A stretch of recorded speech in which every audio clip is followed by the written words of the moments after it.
بسم اللہ الرحمن الرحیم۔ شروع اللہ کے نام سے جو بڑا مہربان نہایت رحم والا ہے۔ السلام علیکم ورحمۃ اللہ وبرکاتہ۔ اسلامک سینٹر چینل میں خوش آمدید۔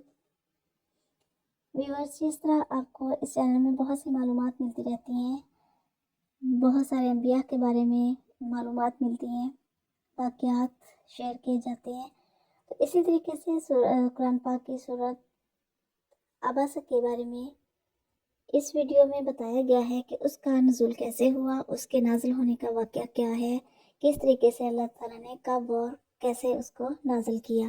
تو آئیے دیکھتے ہیں سورۃ عباسہ کے نزول کا واقعہ۔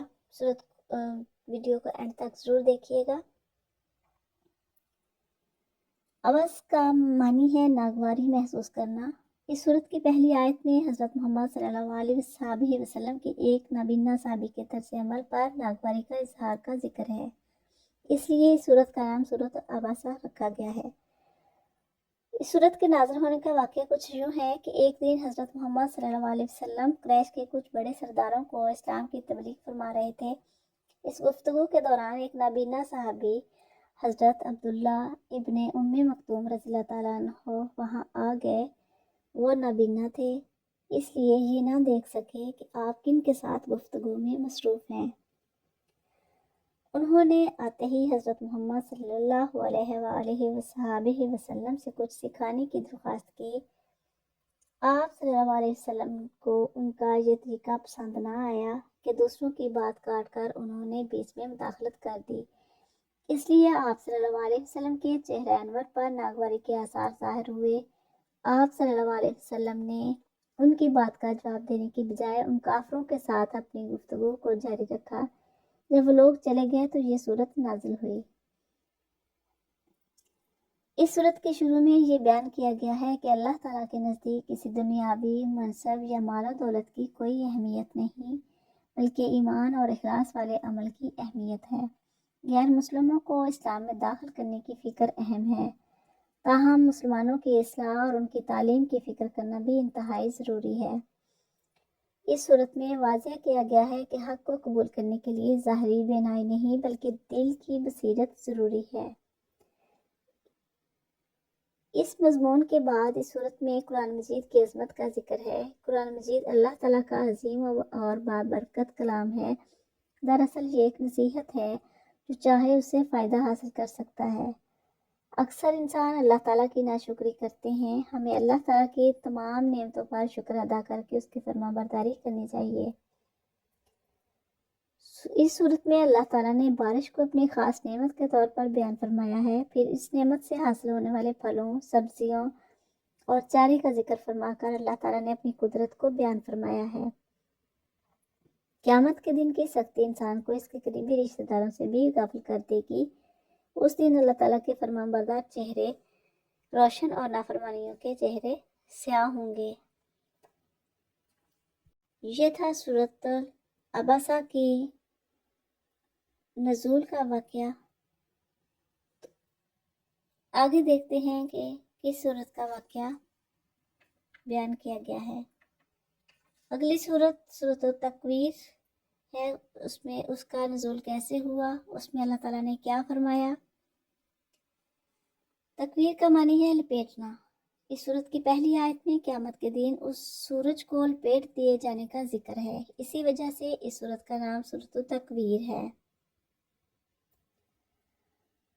سورۃ التکویر میں بہت وضاحت کے ساتھ قیامت کے مناظر کا بیان ہے۔ نبی کریم صلی اللہ علیہ وسلم نے فرمایا، جو شخص قیامت کو اپنی آنکھوں سے دیکھنا چاہے وہ سورۃ التکویر، سورۃ الانفطار اور سورۃ الانشقاق کو پڑھ لے۔ سورۃ التکویر کے شروع میں قیامت کی ہولناکی بیان کی گئی ہے۔ قیامت کے دن ساری دنیا کا نظام درہم برہم ہو جائے گا۔ اس دن ہمارا ہر قول و عمل حاضر کر دیا جائے گا۔ جاہلیت کے زمانے میں ایک وحشیانہ رسم یہ تھی کہ لوگ عورتوں کو منحوس سمجھتے تھے، اور بعض قبیلے ایسے تھے کہ اگر ان میں سے کسی کے یہاں بچی پیدا ہو جاتی تو وہ شرم کے مارے اس بچی کو زمین میں زندہ دفن کر دیتے تھے۔ اس صورت میں یہ بتایا گیا ہے کہ لڑکیوں کا قتل بہت بڑا جرم ہے۔ جس کے بارے میں قیامت کے دن سوال کیا جائے گا۔ پھر حضرت جبریل علیہ السلام کی عظمت اور حضرت محمد صلی اللہ علیہ وسلم سے ان کی ملاقات کا بیان ہے۔ حضرت جبریل علیہ السلام امانت دار اور بہت طاقتور ہیں، وہ فرشتوں کے سردار ہیں۔ حضرت محمد صلی اللہ علیہ وسلم نے غیب کی باتیں اپنی امت کو بتانے میں کوئی کسر نہیں چھوڑی۔ سورۃ التکویر کے آخر میں قرآن مجید کی عظمت کا ذکر ہے۔ قرآن مجید کو تمام جہان والوں کے لیے نصیحت قرار دیا گیا ہے۔ قرآن مجید سے نصیحت ان لوگوں کو ملے گی جو سیدھے راستے پر چلنے کا ارادہ رکھتے ہوں، اور ہدایت تو اللہ تعالیٰ کی توفیق سے ہی ملتی ہے۔ اس کے بارے میں حدیث ہے کہ حضرت محمد صلی اللہ علیہ وسلم نے فرمایا، جس شخص نے 2 بچیوں کی پرورش کی یہاں تک کہ بڑی ہو گئیں، وہ اور میں قیامت کے دن ایسے ہوں گے۔ یہ فرماتے ہوئے آپ صلی اللہ علیہ وسلم نے اپنی 2 انگلیوں کو ایک دوسرے کے ساتھ ملا کر اشارہ فرمایا۔ تو یہ تھی سورۃ التکویر کہ اس میں اللہ تعالیٰ نے کیا ارشاد فرمایا ہے۔ آگے دیکھتے ہیں کہ سورۃ الانفطار میں اللہ تعالیٰ نے کیا فرمایا ہے، اس میں اس کے نازل ہونے کا مقصد کیا تھا، اس کے اندر اللہ تعالیٰ نے کیا فرمایا ہے۔ انفطار کا معنی ہے پھٹ جانا۔ اس سورت کی پہلی آیت میں قیامت کے دن آسمان کے پھٹ جانے کا ذکر ہے، اسی وجہ سے اس سورت کا نام سورۃ الانفطار ہے۔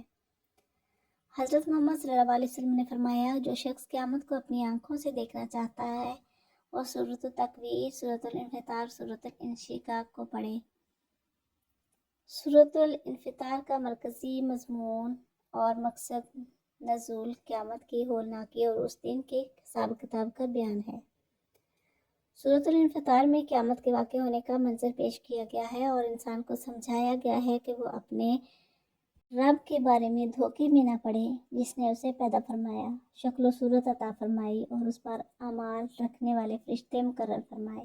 یعنی اللہ تعالیٰ کے فضل اور اس کی نعمتوں کو دیکھ کر یہ گمان نہ کرے کہ اس کی نافرمانی پر کوئی گرفت نہیں ہوگی اور نہ ہی حساب کتاب ہوگا۔ ہمارا جسم اور ہماری سب نعمتیں اللہ تعالیٰ کی عطا کی ہوئی ہیں، جن پر ہمیں اس کا شکر ادا کرنا چاہیے۔ سورۃ الانفطار میں کرامن کاتبین یعنی معزز لکھنے والے فرشتوں کا ذکر ہے۔ کرامن کاتبین وہ فرشتے ہیں جو انسان کے سارے اعمال لکھتے رہتے ہیں اور اسی سے اس کا اعمال نامہ تیار ہوتا ہے۔ انسان کو چاہیے کہ وہ قیامت کے دن کی فکر کرے، جس دن نیک اعمال کے سوا کچھ کام نہ آئے گا اور ہر فیصلے کا اختیار صرف اللہ تعالیٰ کے پاس ہوگا۔ تو یہ تھی چند صورتیں جن کے نزول کا واقعہ اس ویڈیو میں آپ کو بتایا گیا ہے۔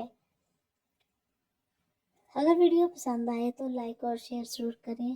چینل پر نئے ہیں تو اپنے علمی اضافے اور چینل کی سپورٹ کے لیے اس کو سبسکرائب ضرور کریں اور بیل آئیکن کو ضرور پریس کریں تاکہ ہر نئی آنے والی ویڈیو کا نوٹیفیکیشن آپ تک پہنچ سکے اور آپ اسلام کے بارے میں زیادہ سے زیادہ معلومات حاصل کر سکیں۔ تو ملتے ہیں نیکسٹ ویڈیو میں کسی اور واقعے کے ساتھ، تب تک کے لیے اللہ حافظ۔